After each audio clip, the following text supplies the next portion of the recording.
Welcome, wherever you are in the world. We hope you're happy, we hope you're safe, and we hope that over the next 60 minutes you learn something valuable that you can take away to the rest of your day, the rest of your week, the rest of your year, and far beyond. My name is Bruce Rose, I'm Head of Content for Live Group, and I'm very, very happy to welcome you to the relaunch of our webinar series. Early in the year, when all of this was new and quite disruptive, as they say, we launched our first part of the series, which was aimed at bringing people up to speed on where we thought virtual events were, digital events were. We talked about aspects like our digital twin, as it was named at the time, and we know from the data that a lot of people found that useful, and people found those discussions valuable and interesting, exciting, and we didn't want to stop there. And what's been happening over the previous few months, as we'll get into a little bit in this webinar, is that we've been evolving our approach. We've been doing a bit more thinking about where the future may be. And this is a new look and feel to this webinar series. It's not going to be a lot of PowerPoint. It's going to be a lot more discussion. And perhaps most importantly, which is why we refer to it as a surgery, it's going to be driven by you. So you will see to the right of the video player, there is a lovely Slido window. You can submit questions at any time. If there's anything you want us to tackle, whether it's what's the best microphone for webinars, which I have some opinions on, through to perhaps the more useful ones about what will this all look like in 2021 and beyond, get them submitted and we will tackle them. That's what we are here to do. And as I say, I'm very fortunate to be joined by Toby Lewis, CEO at Live Group. Number one, Toby, a warm welcome to you. Thanks, Bruce. Good to see you. As always. And I think what I'm quite excited about this is you and I think a lot about this stuff at slightly different levels. I think it's fair to say that you tackle a lot of it high-level strategic thinking with senior leaders across public and private sector. I'm a bit more operational. I'm on the ground with speakers often. I'm show-calling events, and I'm building them out from a blueprint into delivery. And so we have quite differing views in terms of this, sometimes for obvious reasons, and sometimes for more nuanced ones. But before we kind of dive into the topics that we have at hand, I wanted to get an update from you. Obviously, we launched this series in the first instance in March, April, earlier this year, and an awful lot has changed since then. So since that time, what's happened at Live Group? A lot. It's hard to keep up with sometimes.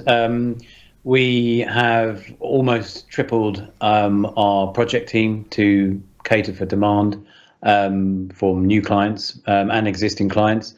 Our sales teams, our production teams, our design teams, almost every aspect of Live Group has grown. And it's been challenging. Certainly onboarding people remotely isn't something I would have ever thought we'd be doing this time last year. Trying to ingrain the culture of the Live Group into new people has been interesting. Fortunately, we were able to have the office open and with social distancing for a while over the summer. We're still using Office where we can't work remotely, but it has been very interesting, onboarding many new clients. And I think what's most appealing to me is this time last year, if I had ever asked a client, why are you running an event and what are your main objectives? I would have got some strange looks. And of course, now those are the types of questions which help us really construct the best event possible in this new virtual environment. It's something that I've noticed, and I've spoke an awful lot about, actually, is this idea of the inertia break. So the events industry are very happily trugging along. Events happened because they were always run a certain way. They had the same agendas that they've always had and things like that. And then suddenly this moment happens that breaks all that inertia, and people are then not thinking in terms of the previous event that they have run, but rather what is the thing that they're trying to do. And they're far more willing to have more engaging and useful conversations around those points. Whereas in the past, we would often ask those questions and get nowhere. And I can think of, 3 events we ran in the past few months where we were asking the client to consider a digital approach, and they weren't very interested. and then we've delivered a fully virtual event for them. Yes, yeah. I think we've got to recognise we're currently in an artificial environment. We know that the industry has been kicked well and truly in the backside by this outbreak. But I think we needed it. We really needed it. And the companies that have pivoted successfully very quickly are the ones that were already quite advanced in their use of digital technology. And as you know, Bruce, we were actually deploying some of our technology at events where clients were using other production companies to do, the large stage sets, which was okay and fine because we could refine and hone our own technologies, which are what's being used so prolifically now. But you're right, to enable us to get back into the very high levels of discussion right from the very inception of what they want to do and why, rather than the rinse and repeat of last year's brief. That is where it's genuinely exciting, and that is where I really hope the industry can sustain its level at that point, rather than just responding to briefs as a byproduct from a marketing campaign or a sales drive or some kind of internal communication. Something that perhaps is misunderstood a lot in the events industry is the power of what it is that we do. We bring people together, and that has been lost in it. And I often think that that's the quite powerful tragedy of this moment. If you can put the agency closures, and we have had our first question. I don't want to mention that. I'll come to that one in a second. If you look at if you manage to put aside the swathe of closures of agencies and the people out of work, which is an undoubted tragedy, you look at why that's happening, and I think it's because the industry writ large has been unable to communicate that value. And instead of people going, oh, well, it's just an event, and we don't need the events in the budget, they need to be thinking, well, these are the moments that bring people together and stick in the memory for years and years and years, and can we afford not to have those moments? Have you seen that changed at a higher level in the discussions that you're having? Yes, I have, but only in the last few months. I think getting over the initial shock and trying to rapidly translate physical event structures into a virtual world is where we've seen some of our less successful events in terms of audience engagement. Gradually, as we've been able to have a little bit longer to plan for these things, we've been able to discuss with our clients about elongating the time virtually that the event, and of course we've been questioning ourselves whether it's actually an event anymore and whether it is more of a campaign, over 2 to 3 months. And that, I think, when we have the time and the ability to have a kind of guidance and a huge say on how we're going to deliver the content over a greater period of time, rather than just kind of flatlining for a month of registration and then have a peak of activity over a day or two and then flatlining again. We're talking about a much greater time period of engagement with a far broader range of delegates who are now attending these things. For every respect, these seems to be a much better way of doing things. I do believe there is a subsect of people that do wish to meet face to face and quite desperate to get back to meeting face to face. And I think the interesting thing we need to consider moving forwards is how to allow that to happen, whilst still delivering for these other subsects of people that now think, hey, I can be a part of this event, I can engage. I've never stood up in front of an audience and with a microphone and asked a question, and now I can from the comfort of my own home. This is going to be the very, very exciting part of the industry as we kind of progress into 2021. That cohort of audience, the silent majority, is what really excites me. The people that were in the past perhaps forced to listen to the more extroverted people that were more than happy to grab a microphone and talk for 10 minutes and not say a question but rather give a mini speech. That has shifted so dramatically, and now we have people who's like, no, my voice is just as valid and I share it this way. And there's a trap, I think, coming up in the future of ensuring that those two audience types have parity. But I can't talk about questions without getting to our first question. It's more of a technical one, so I will answer the first bit of it, and then I want to throw quite a critical follow-on question to you, Toby. So the question is, what software are you using for this webinar? Which I think is a really interesting one, because it speaks to the chain of delivery that is going into this moment right here. So from the very basics, we have Microsoft Teams, which we're using to bridge the conversation between Toby and myself. And I'm in the north of England, Toby's in the south of England.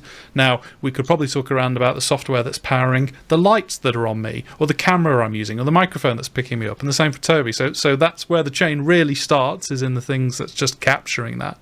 Now, that Teams conversation is being fed into vMix, which is a vision mixing bit of software that will also do streaming and all manner of other things. That's then encapsulating this stream, and it's putting it up into the cloud via a system called Wowzer. Wowzer's then spinning it out to those many servers. Those servers are then connecting into Hive, our events platform, which are also tying in with Slido and things like that. So the chain of software and services that is leading from the conversation Toby and I are having to ending up in your desktop or your phone or wherever you're watching is vast. And I think one of the more interesting things about the industry right now is that these tools have never, ever been more accessible to people. If you want to start learning vision mixing software and run an event because you're dealing with a small cohort community and you think that that's appropriate, you can download some free software called OBS and you can have a go. You can have a crack at it and see how you get on. There's no cost barrier. There's not really an equipment barrier now, which is exciting and interesting. But it speaks to perhaps an interesting space we're in right now, which I wanted to get your sense of, Toby, in the old world, in the traditional event space. What had to be developed over time was a shared lexicon between the event managers and the technical teams. And often you'd have a creative director or some bridge to be able to say, well, this is the vision and this is how we're going to replicate that on stage. And that took quite a long time to build. And now all that milieu of production equipment has been just torn apart because it's not used in a virtual only environment. And I've seen more of a dominance of technical teams and production teams. How does the creative person come back in to be able to communicate a vision and ensure that technical teams deliver upon it? I think this goes back to the question that we have been asking ourselves for a while, which is what is creativity? I think it's been certainly a live group mandate that creativity isn't just a pretty stage set. Creativity isn't just lights and explosions and fancy videos. A confetti cannon.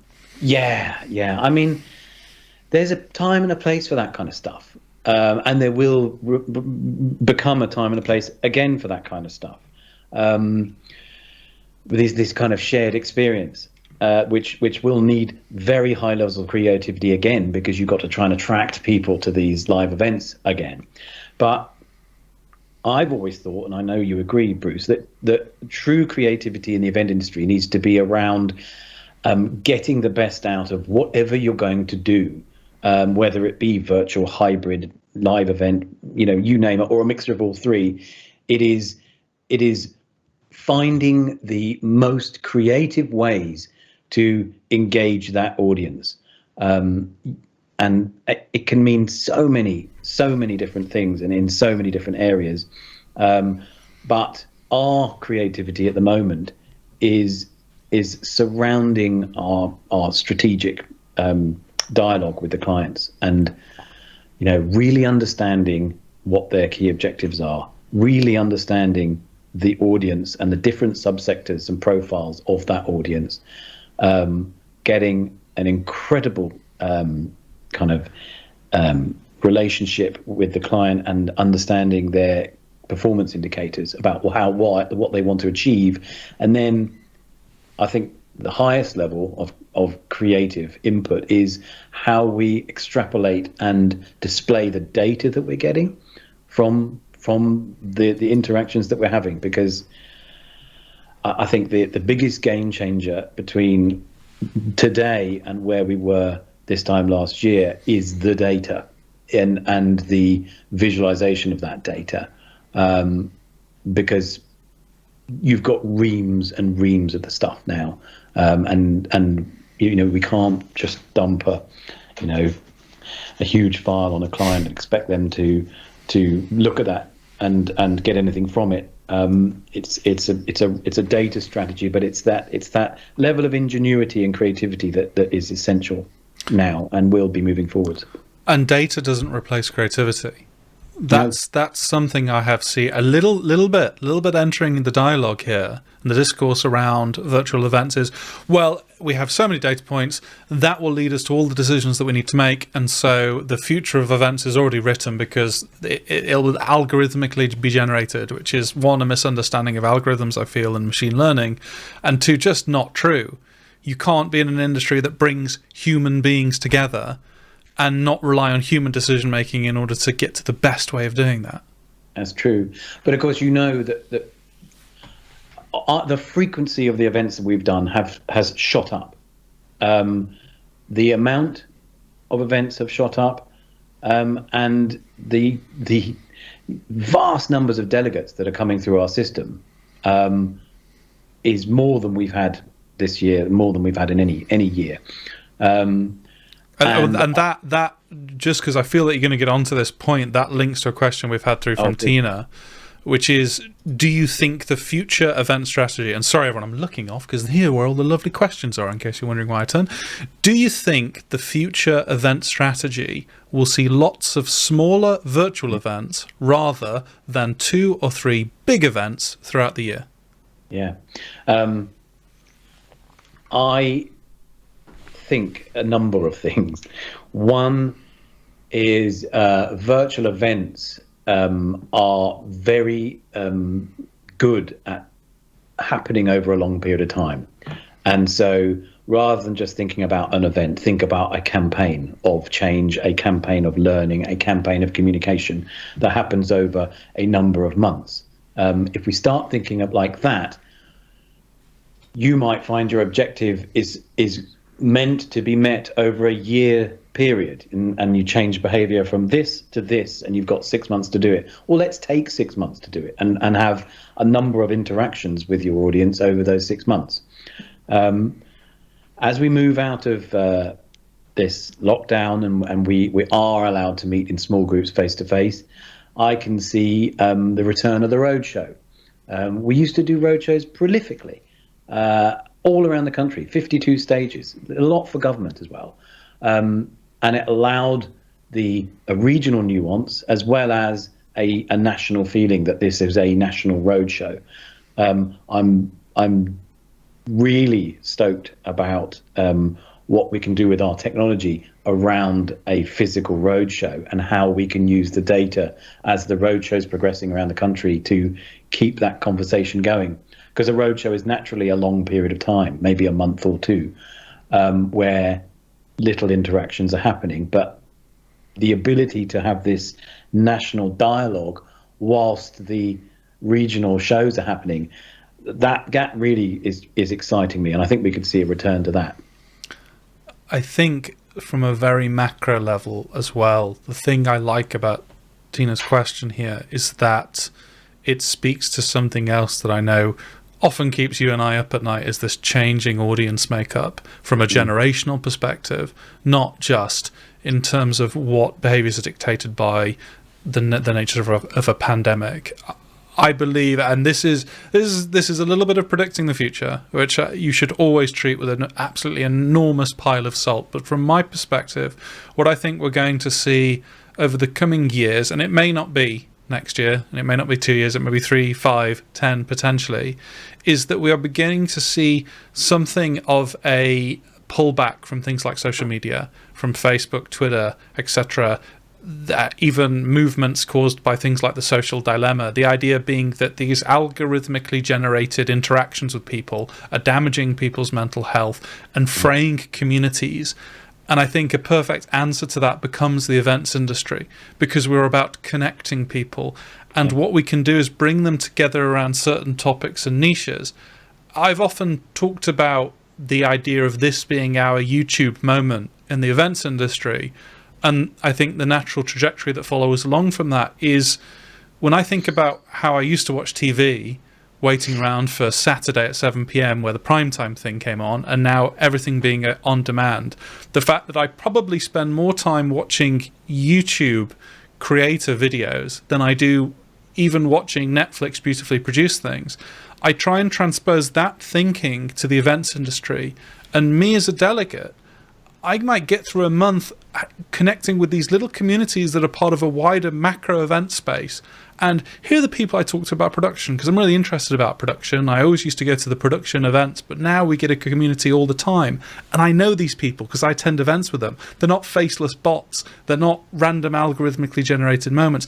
That is really exciting to me, and really interesting in terms of the way I consume events and the way I attend them. And yes, there will be some where I want to come face to face because the value proposition around meeting face to face is so valuable to me in that moment.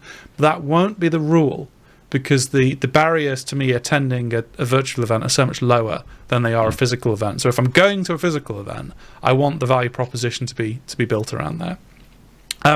Good question here from Wendy. I mean, they're all good questions. Sorry, I don't mean to be biased.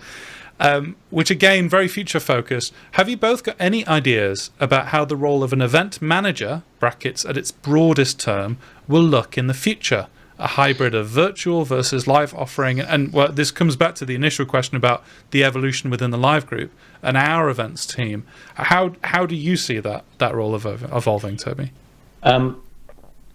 If we're talking about in-house event managers in large corporates, just to start with, I think the role of senior event people in corporates will increase. The actual level that they're playing at will go up, and I think it's important for senior event planners in large corporates and government to get very comfortable asking the same questions that we're asking of their main stakeholders: is why are we running, what are your objectives, who is the audience, rather than running off and booking a venue before they really understand the content.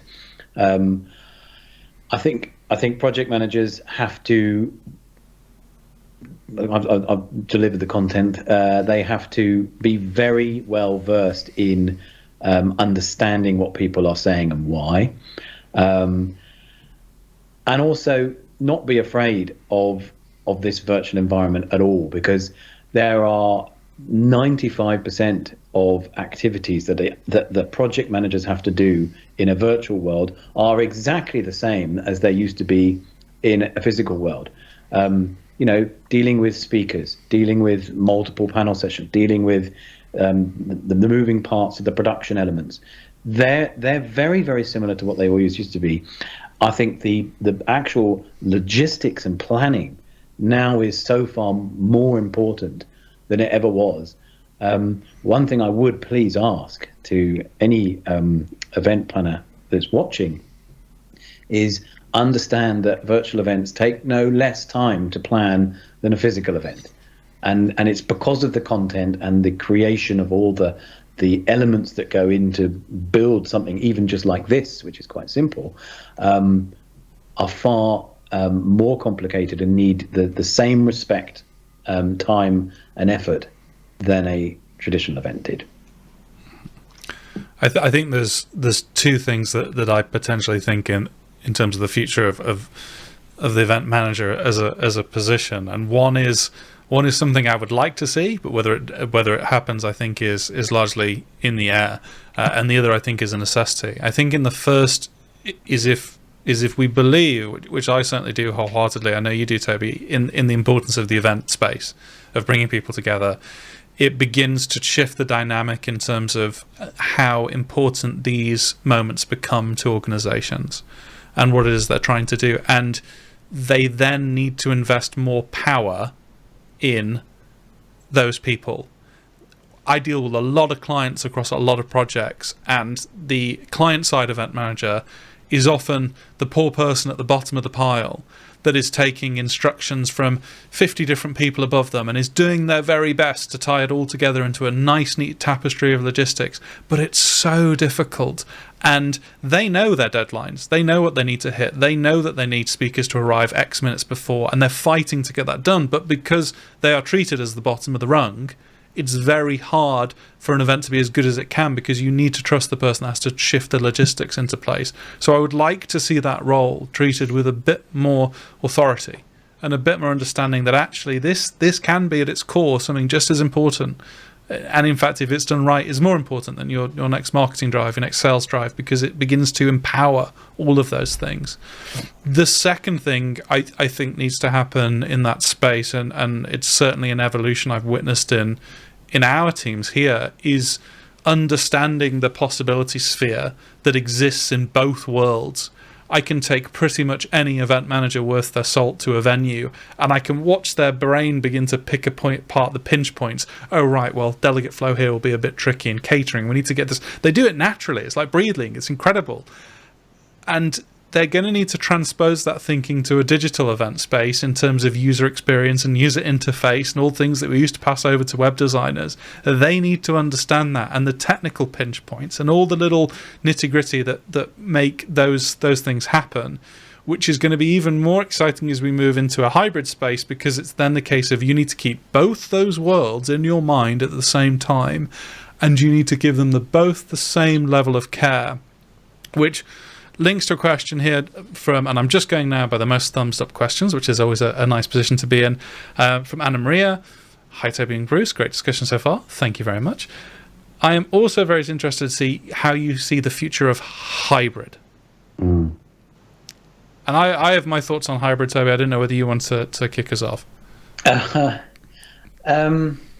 Yeah, it's a big question at the moment, and should we just unpack what hybrid means first, or what I think it means? I think hybrid is an event where you have audience in different locations viewing your content by different means. So you would have a mix, let's say, for example, of a live studio audience, as well as people watching remotely from home, as well as perhaps small groups of people watching from meeting rooms in their office, for example. I think, we were doing these kind of events back in 2008. There was a huge drive for hybrid when everyone was much more concerned about the environment than they currently are. Just before the big credit crunch, we were doing a lot of hybrid stuff and keeping audiences, their localities, and linking them all up via video conference, it was at the time. And it worked brilliantly. It meant you could have a regional event and a national event all on the same day.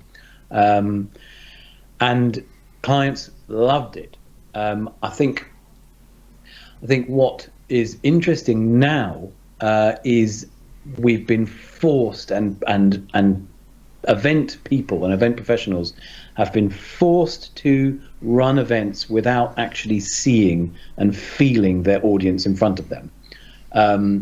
And that bodes well for hybrid, because the whole industry needs to consider all different audience types, whether they be on location or not, as the same group of people, as the same kind of first-class citizen.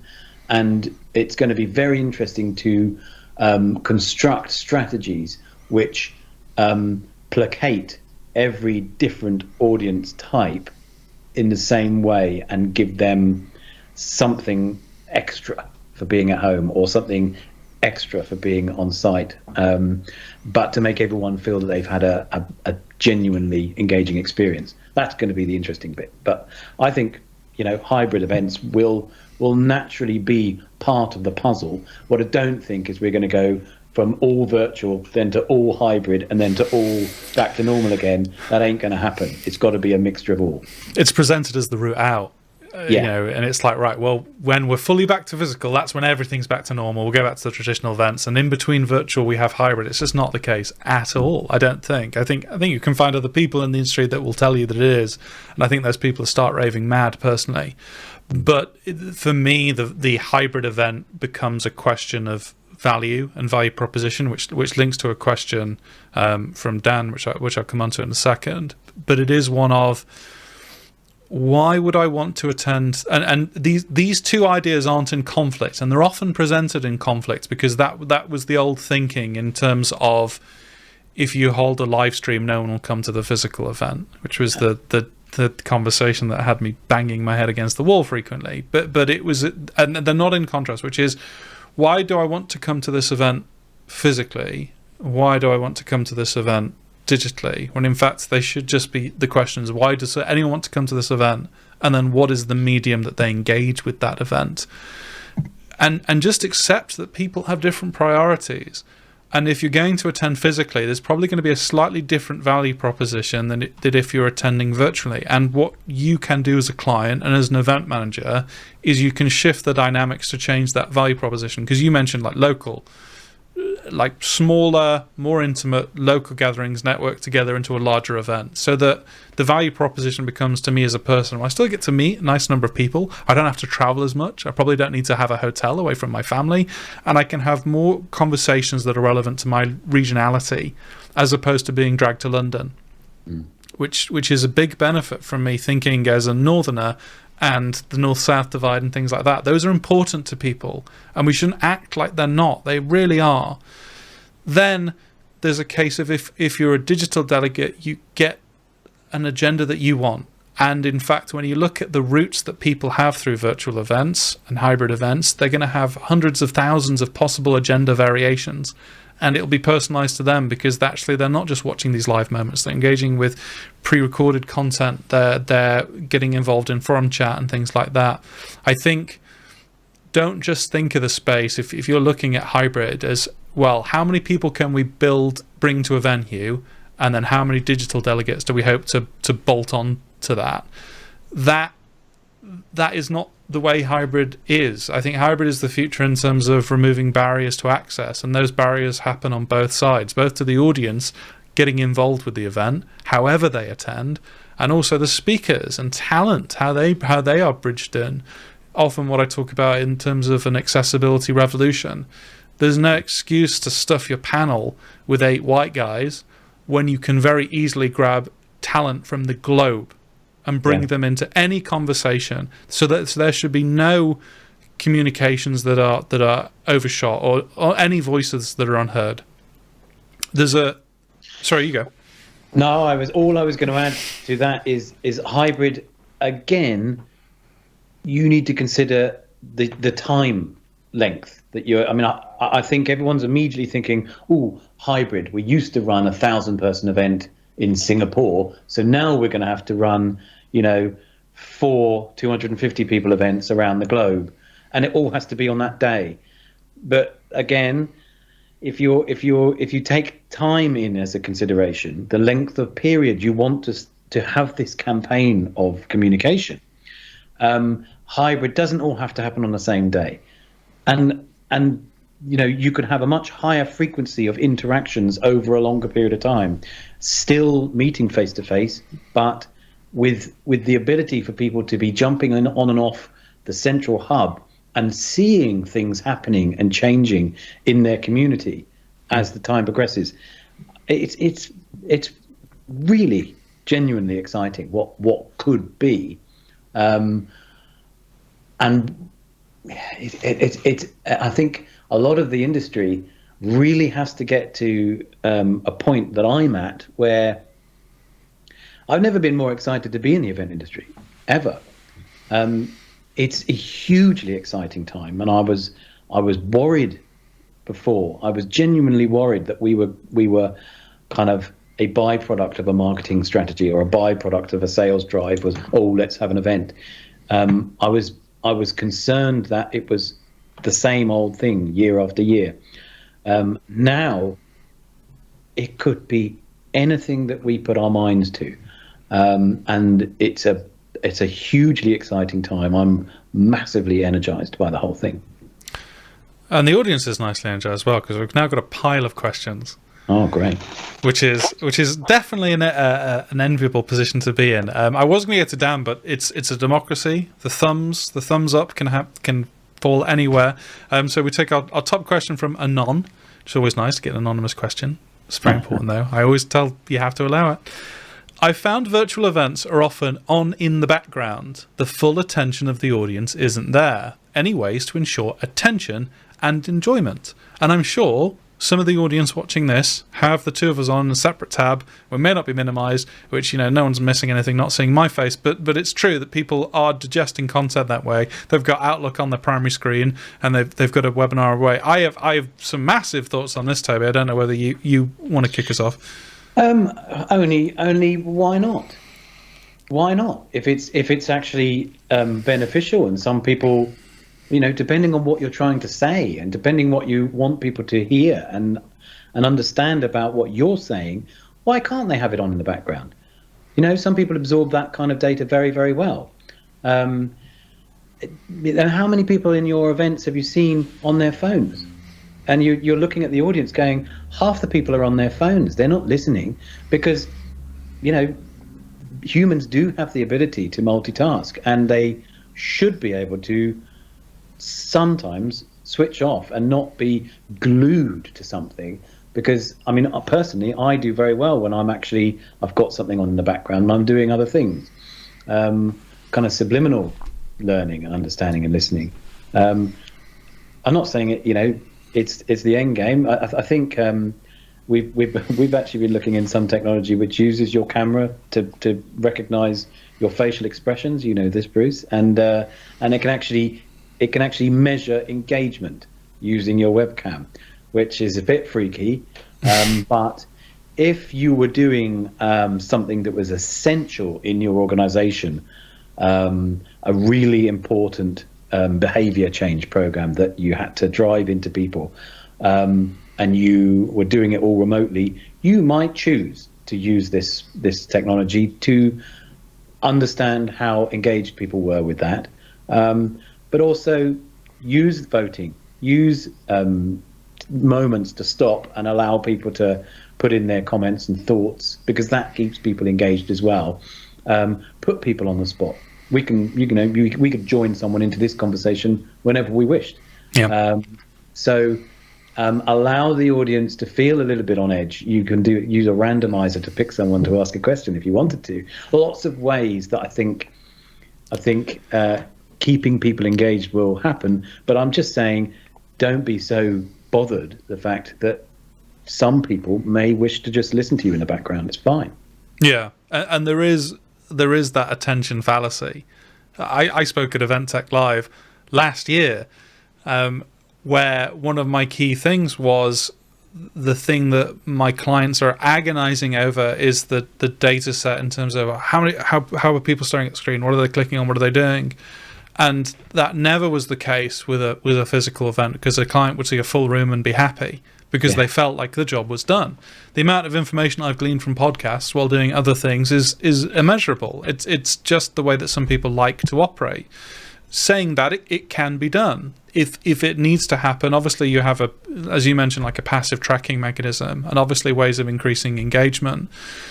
What I hate to see is when it becomes a band-aid, which a plaster. Using both forms of speech here, but it is a case of, the speaker's not putting a lot of prep into it, and we're just going to say, well, how do we make this more engaging? Well, it starts with the speaker. It starts with working with who's delivering the session. Who are they? What are they going to talk about? How are they going to deliver that? we often come back to this idea of the kind of rules for a given session. What are the 3 things you want the audience to take away? What are the things you want to learn from the audience? And what next steps do you want them to take? And the question about what you want to learn from the audience should drive your interactivity.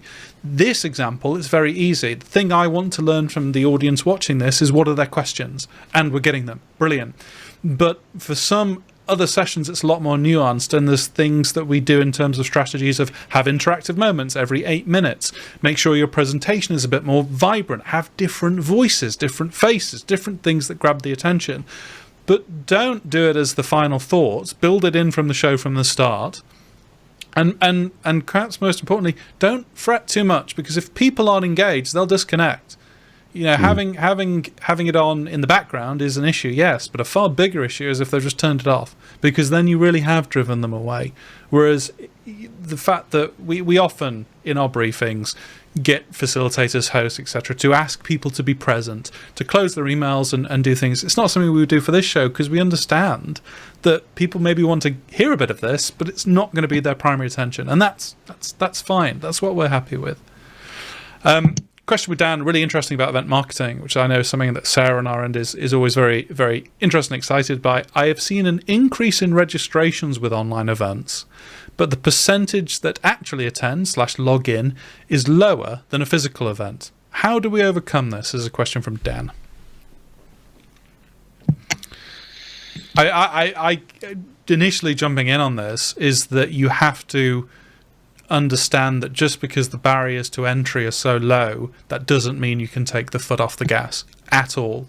One of the things that we've worked so hard with our clients to understand is that the event doesn't start on the show days, on the live days.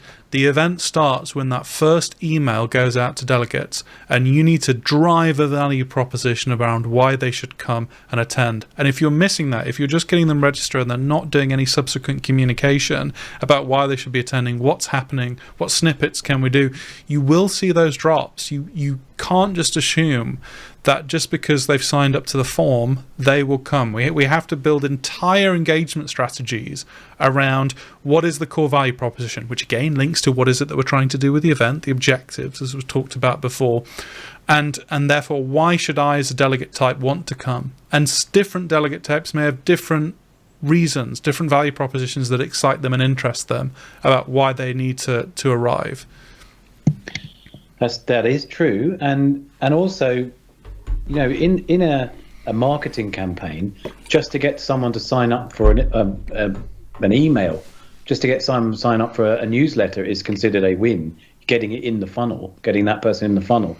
So I wouldn't be too upset. I mean, if I was doing one thing, one event, and having a speaker speaking for an hour, and that was my event, and that was my campaign, and doing nothing else either side of that, at a live event, depending on the nature of the live event, you would consider a third dropout about normal.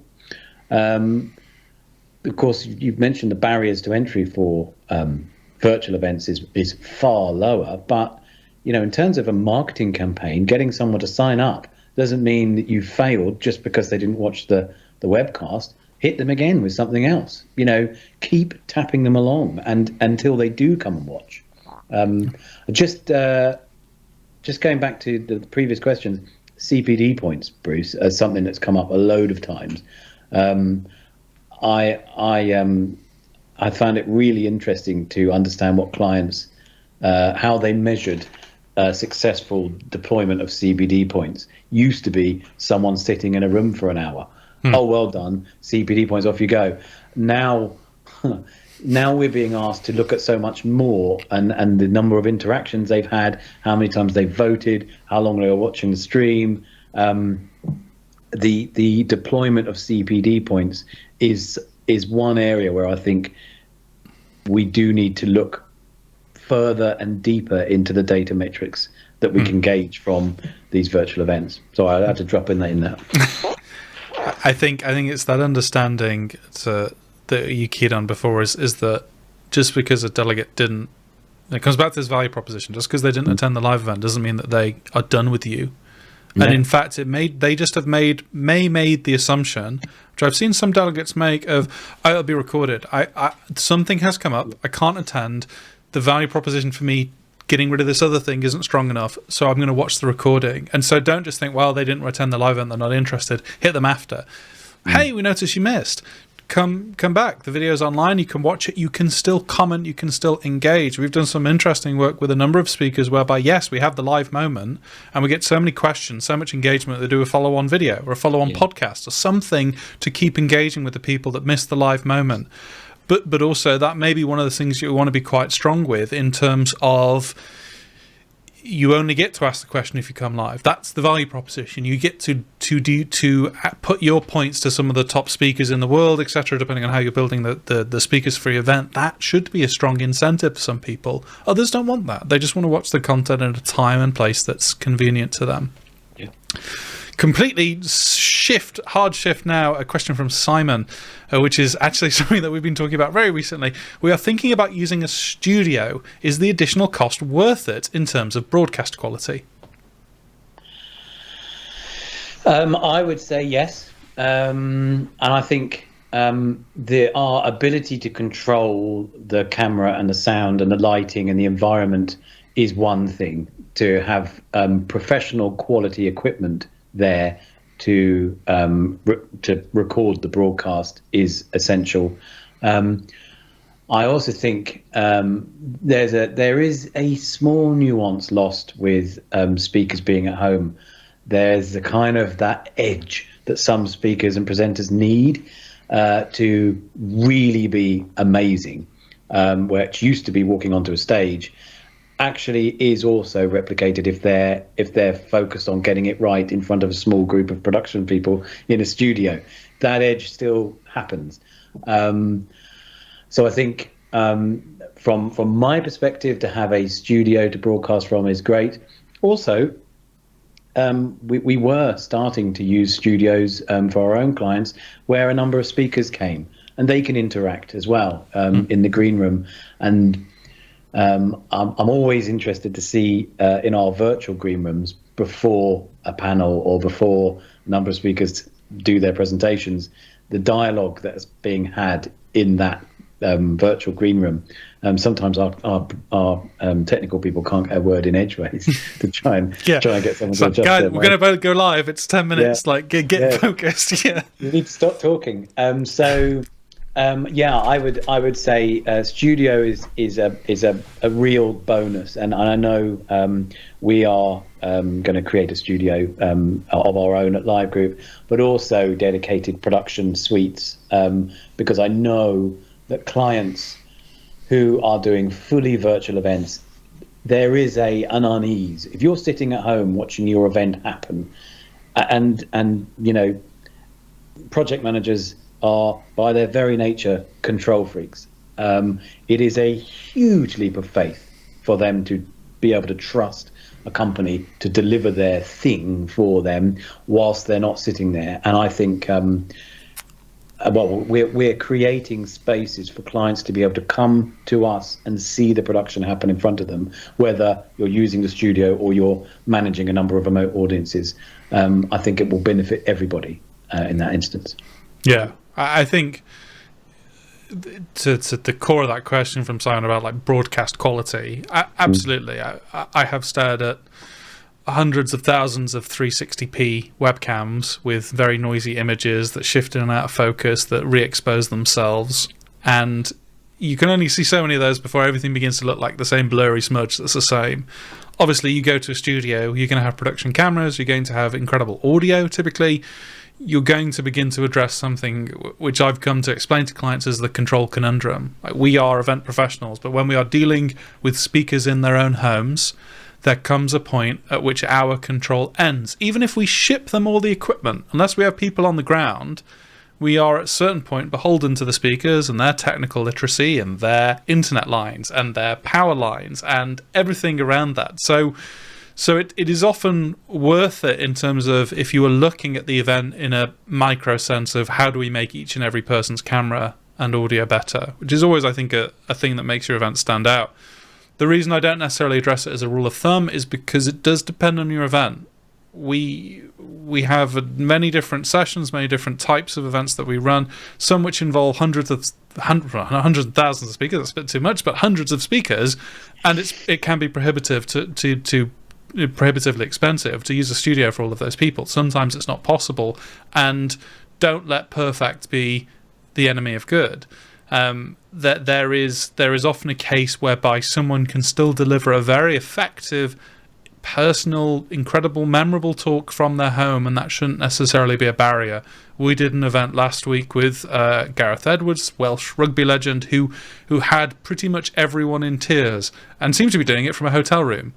But he was a very good speaker and he knew his content, and that was far more important than the webcam he was using and the microphone that was connected to him.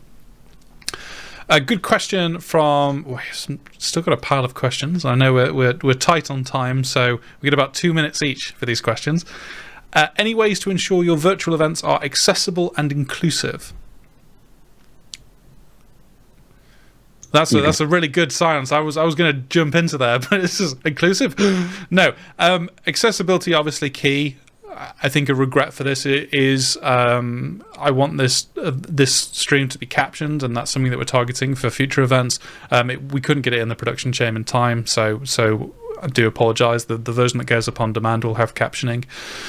There is obviously a key in terms of when you're registering delegates is to get them to highlight any accessibility needs that they may have. If they need PowerPoint separately so they can enlarge it on their screen, if they're going to need volume higher and things like that, you can work around those and come up with production approaches that suit those people.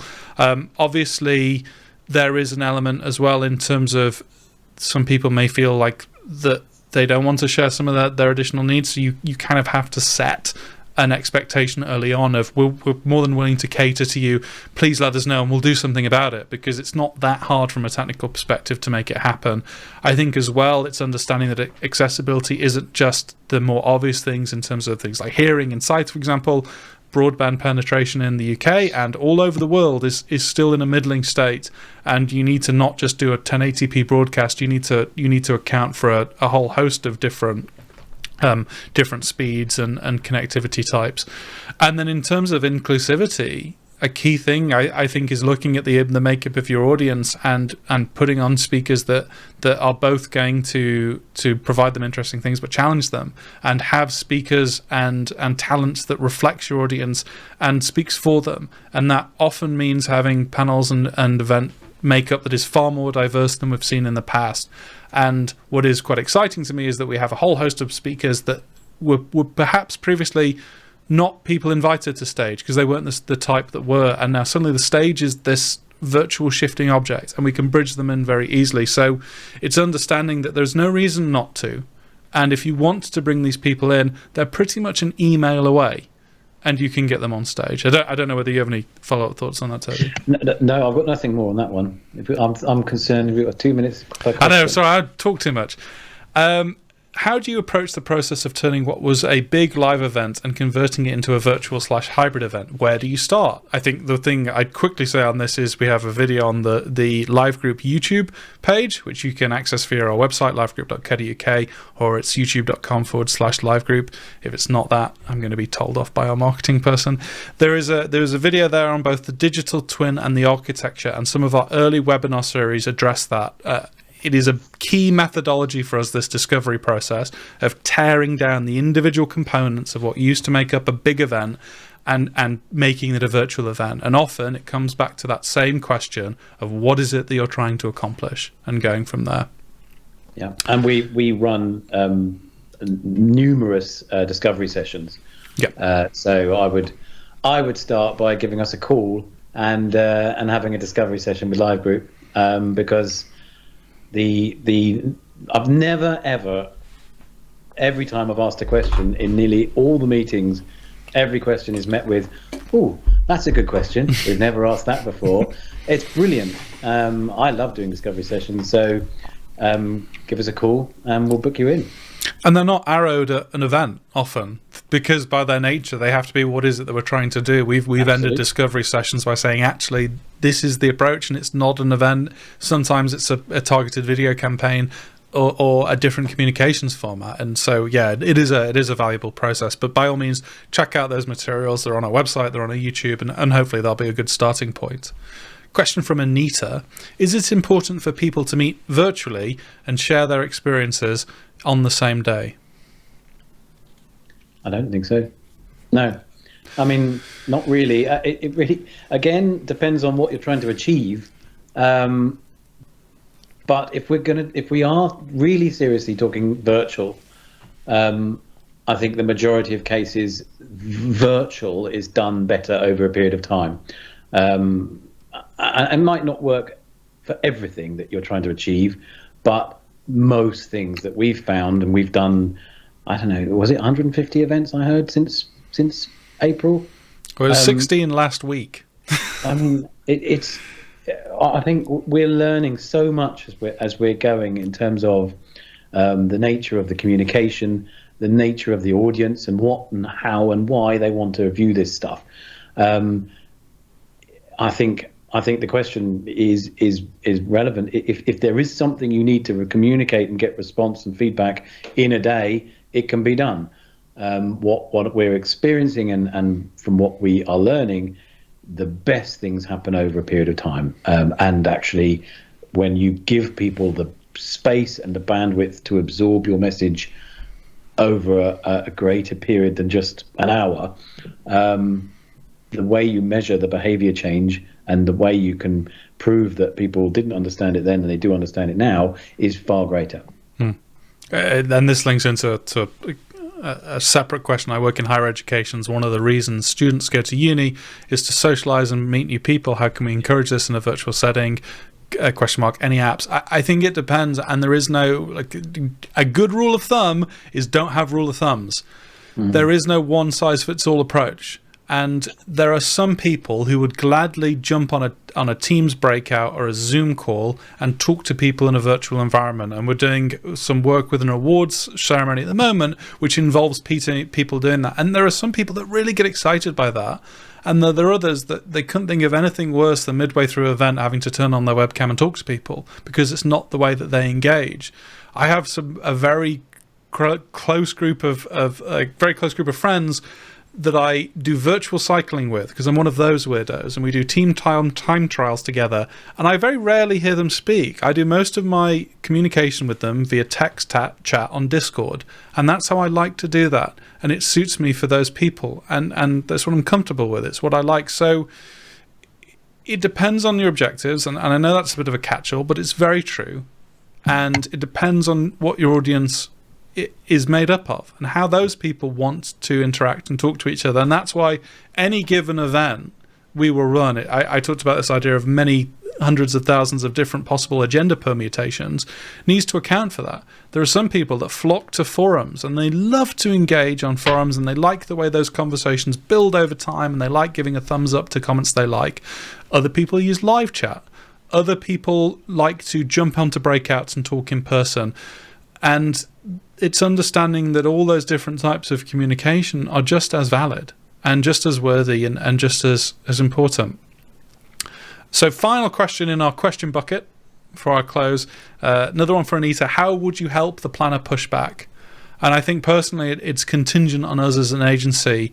And this is a follow-up question when we talk about what is the modern event manager, and I think more my point about how do we help their importance and grow that. I think it's contingent on us from an agency side to bed that understanding in the conversations that we have, which is what we're doing, and it's being able to say, well, if we don't get this information by this time, this is what the effects are, and fundamentally all of it makes the show not as good as it could be, and understanding that we're on the cusp of doing something interesting, exciting, and it's therefore worth getting it right. Yeah, and going back to our discovery sessions, they're not free; they are an investment into your event, and so it is a moment in time which I think has galvanized event teams to pull together their main stakeholders, the people who make the decisions on the event, and get them together in a discovery session. Because we can't run a discovery session with respect just with the event planner, because it's, sometimes the nuances of the real objectives are at C-suite level or partner level, certainly the budget holder. So the ability to hold a discovery session and gather those key stakeholders together and actually say, I'm not just going to go off and run this willy-nilly because it will be a failure. I need you to come together, and we need to talk about the main objectives, key measurement strategies, understand our audience. That I think just putting those questions in front of the right group of people for the project manager and the event manager will get them higher and higher up the chain and gather that respect that they deserve. Yeah. And with that, that's the final thought. That's time. If you've been watching us, if you've been engaged with us, thank you so much. We really, really appreciate it. I've certainly appreciated the raft of questions that we've had through, and I really do hope it's been useful for you and interesting. You have some takeaways to take forward to the rest of the year and into next year and beyond. If this has been useful to you, you can see, I'll get my finger in the right position. Hold on, there we are. Sign up for the next webinar, livegroup.co.uk/upcoming events. It's going to be, our next one is with Toby, myself, and Adam Parry from Events Industry News. We're going to be talking quite a lot about Events 2.0, something that we have not actually talked about a great deal on this webinar, which I think is really interesting, exciting. It is what we believe to be the future of events, what we are heading to, and it wraps up and encapsulates all these things that we've been talking about in terms of individual delegate types and content types and what an evolved future of this industry looks like. So it's going to be very interesting. I really do hope you get signed up. Otherwise, thank you so much for watching today. I wish you a lovely rest of your day. And Toby, goodbye to you as well. Goodbye, and bye-bye, everybody. So long, everyone.